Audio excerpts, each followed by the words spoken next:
আসসালামু আলাইকুম। ভাইরে ভাই, কোথাকার জল কোথায় গড়াচ্ছে কিছু কি টের পাচ্ছেন? বাংলাদেশের রাজনীতিরে ভাই, সাসপেন্স আর সাসপেন্স। মাঝে মাঝে মনে হয় হলিউডের সিনেমাকেও বাংলাদেশের রাজনীতি হার মানাবে। কিছু কি টের পাচ্ছেন কি ঘটতে চলেছে বাংলাদেশের রাজনীতিতে? চলুন একটু পুরো বিষয়টা জানি।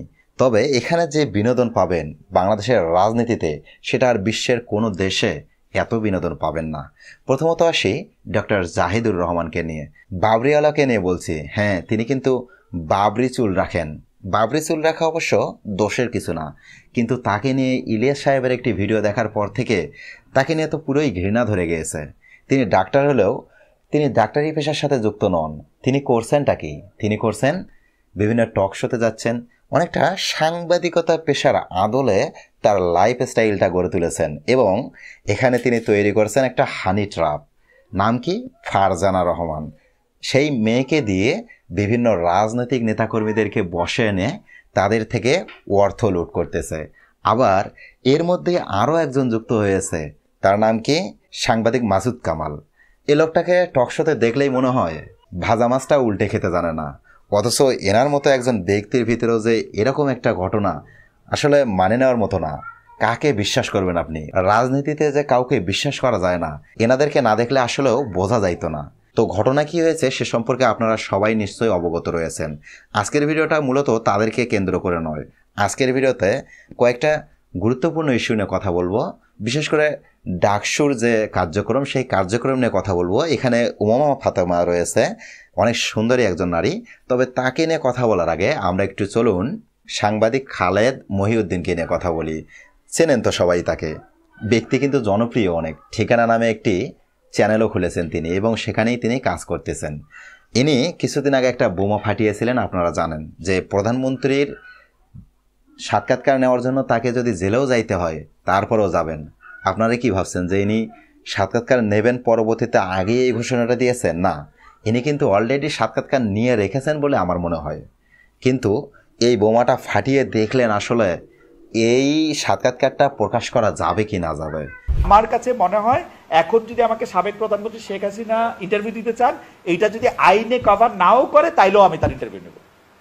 এটা যদি এই ইন্টারভিউ নিয়ে আমাকে জেলে যাইতে হইলেও আমার আমি আসলে আমি এটা নিতে হবে, কারণ টু বিগ এ থিং যে এটার জন্য আমার এটা চিন্তা করতে হবে।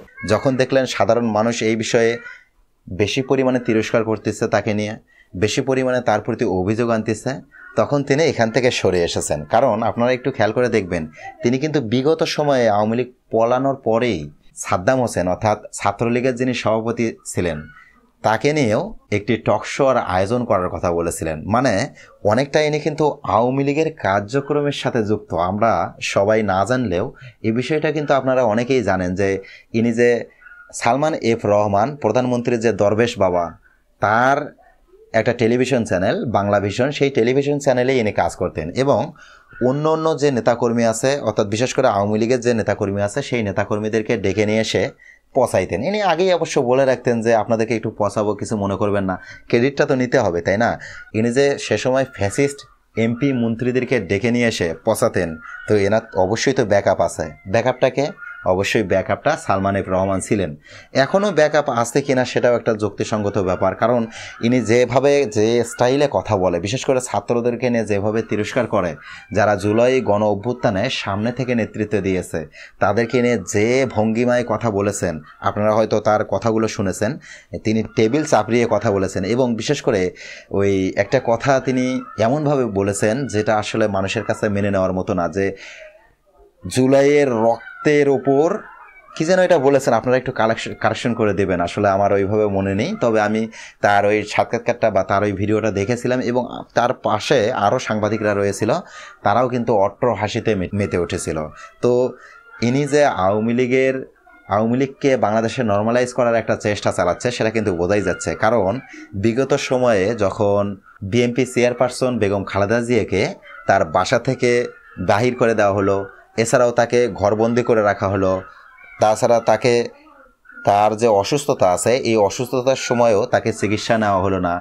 এই 5ই আগস্টের পর যখন খালেদা জিয়া মুক্তি পেল, তার একটা ইন্টারভিউ নেওয়ার ব্যাপারে তার মধ্যে কিন্তু কোনো আগ্রহ এখন পর্যন্ত দেখা যায়নি। এমনকি তারেক রহমান যে দেশের বাইরে আছে, 11/11-এর সময় দেশ থেকে পালিয়েছে বা দেশ থেকে চলে গিয়েছে, যাই বলুন আপনারা, তো তিনি যে দেশ থেকে চলে গেলেন এবং এখন যে 5ই আগস্টের পর পট পরিবর্তনের পর তার একটা অবস্থান তৈরি হয়েছে, তার সাথে যে একটা সাক্ষাৎকারের প্রয়োজন আছে, তার মাথার ভিতর কি এগুলো ঢোকে না? তার মাথার ভিতর কেমনে ঢোকে যে শেখ হাসিনাকে আবার টকশোতে নিয়ে আসতে হবে, বাংলাদেশের মানুষের কাছে তাকে জবাবদিহিতায় নিয়ে আসতে হবে?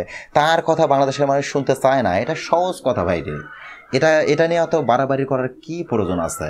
বুঝি না তো আমি। আচ্ছা হোক, সেই বিষয়গুলো বাদ দেন, এখন একটু এই দিকে আসি, অর্থাৎ ঢাকা বিশ্ববিদ্যালয়ের দিকে আসি। ঢাকা বিশ্ববিদ্যালয়ে কিন্তু শিবিরের নেতৃত্বে, বিশেষ করে সর্বমূত্র চাকমার নেতৃত্বে এখানে কিন্তু উচ্ছেদ অভিযান চলতেছে। যারা গাঞ্জাখোর, যারা এখানে পাগল মাতাল, যারা এখানে অবৈধভাবে দখল করে বিভিন্ন ব্যবসা কার্যক্রম চালাচ্ছে, তাদেরকে উচ্ছেদ অভিযান চালানো হচ্ছে। এখন শিবির কিন্তু এখানে একটা মাইন্ড গেম খেলেছে, কারণ তারা নিজেরা ফ্রন্ট লাইনে না থেকে সর্বমিত্র চাকমাকে এখানে সামনে নিয়ে এসেছে। তাদের কিন্তু ট্যালেন্ট আছে, এটা কিন্তু বলতে হবে। তবে এখানে যে বিষয়টা বোঝার আছে, আপনারা একটু খেয়াল করে দেখুন, প্রতিটা ছাত্র সংগঠনই ভোটের আগে বলেছিল যে ক্যাম্পাসকে নিরাপদ করবে তারা ছাত্রদের জন্য, ছাত্রছাত্রীদের জন্য, অর্থাৎ নিরাপদ ক্যাম্পাস গঠন করবে। এখন যখন এই একই কাজটা শিবিরের নেতৃত্বে হচ্ছে, তখন উমামা ফাতেমা, মেঘমোল্লার বসু, এই ধরনের বাম সংগঠনের কিছু নেতা এদের গা জ্বালাপোড়া করতে শুরু করেছে, কারণ এনারা এই বিষয়গুলো মানে নিতে পারতেছে না। মানবে কি করে? কারণ এদেরই তো প্রতিদিনই হয়তো বা ওই পোটলার দরকার হয়, আমি জানি না ঠিক, তবে তারা যেভাবে বিরোধিতা করতেছে তাতে করে তো মনে হচ্ছে তারা পাশ থেকেই একটা পোটলা পাচ্ছে। এবং বিশেষ করে যারা এখানে বিভিন্ন ব্যবসায়িক কার্যক্রম চালাচ্ছে অবৈধভাবে, তাদের কাছ থেকে যে চাঁদার ব্যাপারগুলো আছে, এগুলো আপনারা জানেন কম বেশি, আসলে কে চাঁদা উঠায় কে উঠায় না এগুলো জানেন। তো উমামা ফাতেমা, মেঘমোল্লার বসু এবং ছাত্রদলের নেতারা কেন এই বিষয়টাকে খারাপভাবে নিচ্ছে? তারা বলতেছে এটা একটা ফ্যাসিজম কায়েমের একটা প্রচেষ্টা। আচ্ছা, কেন ফ্যাসিজম কায়েমের প্রচেষ্টা হবে? তারা তো আসলে নিরাপদ ক্যাম্পাস তৈরি করার লক্ষ্যেই এই উচ্ছেদ অভিযান চালাচ্ছে। এখন সবারই যদি একই ইস্তেহার হয়ে থাকে, এবং এই বিষয়টা কিন্তু সবাই একমত ছিল যে তারা নিরাপদ ক্যাম্পাস গঠন করবে, তো নিরাপদ ক্যাম্পাস গঠন করার জন্য মাতালরা এসে রাতে এখানে ঘুমাবে এবং আজে বাজে কথাবার্তা বলবে, মহিলারা কি বা মেয়েরা বা ছাত্রীরা কি সেখানে আসলেও নিরাপদ থাকে? তো এদেরকে যখন উচ্ছেদ করা হচ্ছে, তারা কেন দ্বিমত পোষণ করতেছে? অবশ্যই এখানে কিন্তু তাদের একটা স্বার্থ আছে। আমি যেটা মনে করি, তাদের কিছু না কিছু স্বার্থ আছে। দেখুন, রাজনীতিতে রে ভাই, রাজনীতি এমন একটা জিনিস, সেখানে স্বার্থ ছাড়া কেউ কারো পক্ষে বা বিপক্ষে কথা বলে না। পক্ষে কথা বলতেও স্বার্থ লাগে, বিপক্ষে কথা বলতেও স্বার্থ লাগে। যদি কোনো স্বার্থই না থাকে তাহলে চুপ থাকে, তার মানে এখানে অবশ্যই স্বার্থ আছে। তবে এখানে শিবির একটা ভালো খেলা দেখিয়েছে, এবং এই যে শিবিরের কার্যক্রম, এই শিবিরের কার্যক্রমগুলো দেখার পরেই বাংলাদেশের কিন্তু অনেক জায়গাতেই, বিশেষ করে আপনারা দেখুন জাহাঙ্গীরনগর বিশ্ববিদ্যালয়ে একযোগে 1600 শিক্ষার্থী শিবিরের ফর্ম পূরণ করেছে এবং তাদেরকে নিয়ে নবীন বরণের অনুষ্ঠান করা হচ্ছে। তার মানে রাজনীতি কোন দিকে যাচ্ছে বুঝতে পারতেছেন? বিএনপি, জামাত, এনসিপি, যতগুলো বাংলাদেশের রাজনৈতিক দল আছে, তার মধ্য থেকে 5ই আগস্টের পর থেকে সবচেয়ে বেশি যে ছাত্র সংগঠনটি জনপ্রিয়তা অর্জন করেছে সেটি হচ্ছে ইসলামী ছাত্র শিবির। কারণ কি? তাদের মধ্যে ট্যালেন্ট আছে, তারা এমন এমন কার্যক্রম পরিচালনা করতেছে যেগুলো ছাত্র বান্ধব, এটা কিন্তু বোঝাই যাচ্ছে। তো যেহেতু ডাকসু, জাকসু এবং অন্য অন্য সকল বিশ্ববিদ্যালয়গুলোতে ছাত্রদের আধিপত্য শিবির কেন্দ্রিক হয়ে উঠতেছে, তার মানে অনেকে এটা কিন্তু বলার চেষ্টা করতেছে যে এই বিশ্ববিদ্যালয়গুলোর নির্বাচনের প্রভাব কিন্তু জাতীয় নির্বাচনে পড়বে না। জাতীয় নির্বাচনে পড়বে না, সেটা জাতীয় নির্বাচন আসার আগে কিভাবে আপনি বুঝবেন? আপনারা এই ব্যক্তিকে অবশ্যই চেনেন, ইনি রাজ্জাকি সাহেব, হাইকোর্টের একজন সিনিয়র আইনজীবী।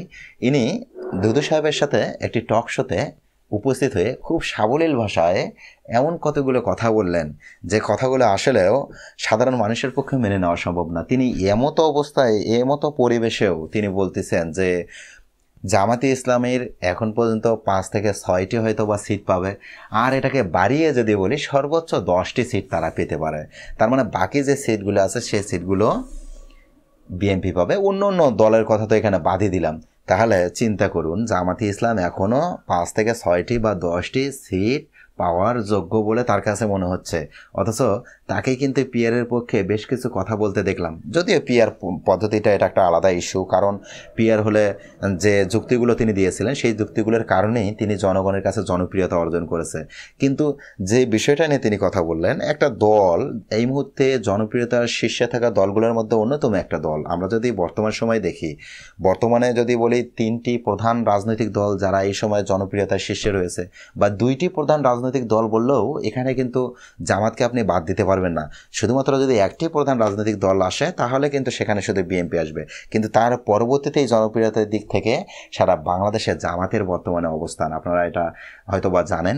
আর সেই দ্বিতীয় অবস্থানে থাকা দলটাকে তিনি 4 থেকে 5টি বা 6টি সিট দিচ্ছেন, এবং এটিকে বাড়িয়ে তিনি বলতেছেন সর্বোচ্চ 10টি সিটই না হলে তারা পেতে পারে।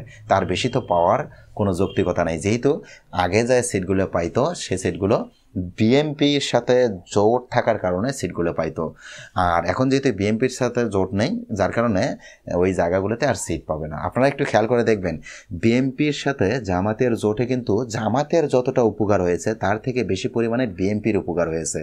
কারণ কি, আপনারা দেখবেন যে অন্য যত রাজনৈতিক দল আছে তাদের যে নির্বাচনকে কেন্দ্র করে যে খরচাপাতি এবং যে পরিমাণ দ্বিমত, একটা নির্বাচনী এরিয়া থেকেই 2-3 জন করে দাঁড়িয়ে যাওয়ার প্রবণতা, এগুলো কিন্তু অন্য অন্য দলগুলোর মধ্যে হয়, কিন্তু জামাতের মধ্যে কিন্তু এগুলো হয় না। তার মানে জামাতের সাথে যখন বিএনপি জোটে ছিল, জামাতের যতটা উপকার হয়েছে তার থেকে কিন্তু বিএনপির উপকার বেশি হয়েছে। কারণ জামাতের নেতাকর্মীরা বিএনপির জন্য মাঠে নেমেছে কোনো অর্থ ছাড়াই।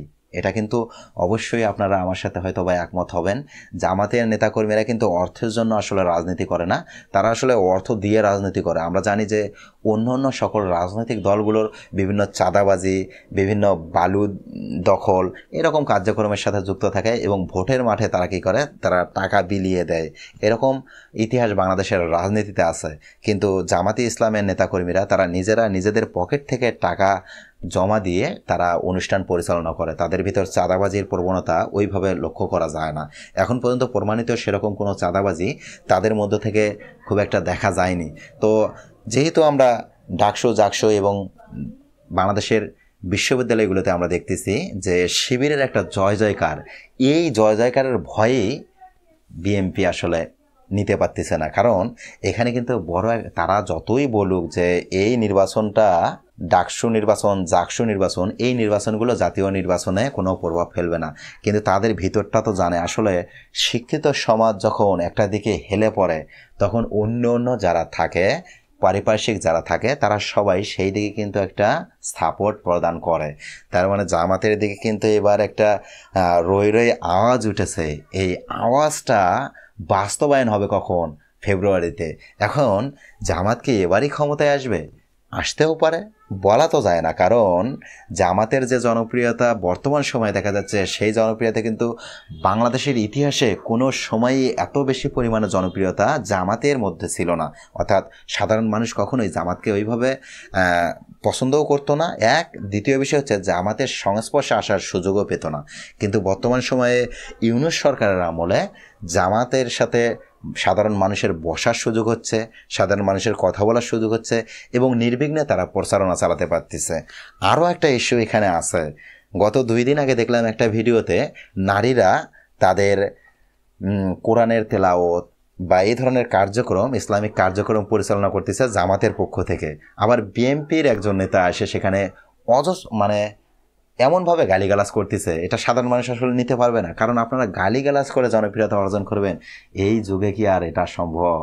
তো আপনারা কি মনে করেন আগামী নির্বাচনে কার সম্ভাবনা বেশি? আপনাদের ব্যক্তিগত মতামত জানতে চাচ্ছি কমেন্টে।